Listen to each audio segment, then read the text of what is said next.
Hi అండి.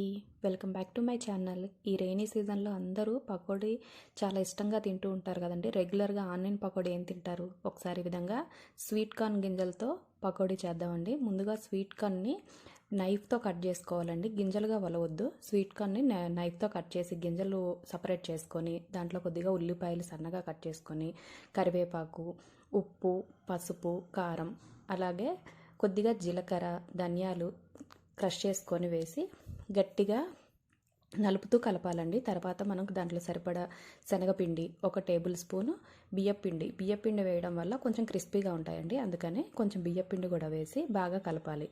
ఇందులో ఎక్కువ వాటర్ యాడ్ చేయకూడదండి. ఒక 2 టేబుల్ స్పూన్లు చూసుకొని యాడ్ చేసుకొని ఈ విధంగా రెడీ చేసి పెట్టుకోవాలి. తర్వాత వేరొక బాండి తీసుకొని డీప్ ఫ్రైకి సరిపడా ఆయిల్ వేసి కొద్దిగా మనం పకోడీలాగా వేసుకోవాలి. అంతే అండి. చూసారా ఎంత క్రిస్పీగా ఉన్నాయో? చాలా అంటే చాలా టేస్టీగా ఉంటాయండి. ఒకసారి ఈ విధంగా ట్రై చేసి చూడండి. అంతే అండి. మన స్వీట్ కార్న్తో పకోడీ అనేది రెడీ అయిపోతుందండి. ఒక టీతో సాయంత్రం పూట ఇలా ట్రై చేసి చూడండి. చాలా బాగుంటుంది. Thank you for watching.